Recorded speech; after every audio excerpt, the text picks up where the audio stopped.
That was the last time Virginia went for a Democratic presidential candidate. It was for LBJ back in 1964. But now Virginia and its electoral votes, we project, will go for Barack Obama. We're only a few seconds away from the top of the hour when these states will be closing. And there are some big ones, especially California, the largest state in the United States with 55 electoral votes. Hawaii, that's where Barack Obama was born. It will be closing its polls. Idaho, Oregon, and Washington states, both of those states have been going Democratic in presidential contests in recent years. So in a few seconds, those states will be closing their polls and presumably we'll be able to see what's going on and make perhaps a major projection at that point. This is a moment that a lot of people have been waiting for. This is a moment that potentially could be rather historic.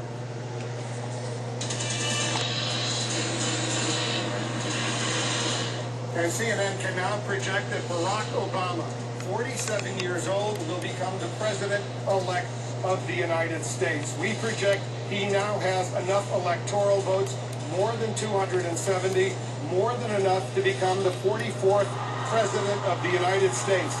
This little-known U.S. senator only a few years ago, seemingly coming out of nowhere, delivering the Democratic Convention keynote address back at the convention in 2004, all of a sudden taking off, becoming a United States senator from Illinois, and now he will be the first African-American president of the United States. So this is a moment so many people have been waiting for, and they're really excited, especially in Chicago. Let's listen in for a moment.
None other. I want to get right to Grant Park. Our Scott Cohn has been standing by at Obama headquarters in Chicago this entire evening, where 1 million plus are celebrating this win, Scott. What does the picture look like from where you stand?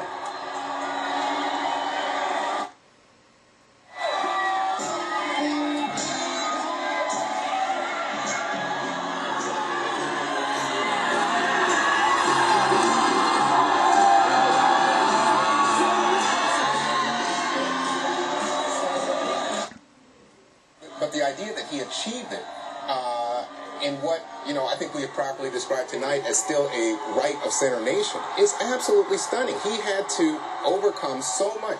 I'm amazed that he beat the Clinton machine. I'm amazed that he has been able to rise above the bitterness of black politics in the country, the reverend rights, if you will, the people who were in the Black Caucus who didn't think he had a chance, most of whom were with Hillary Clinton initially. Barack Obama surmounted all of that and raised astounding record amounts of money. Let's not forget, for a black candidate, that was always a huge hurdle. He surmounts that as well.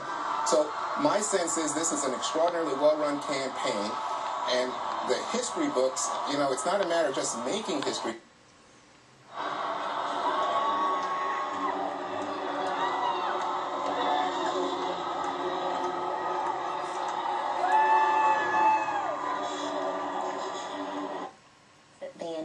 Community, yet he seemed to feel that everybody was somebody, everybody deserved to be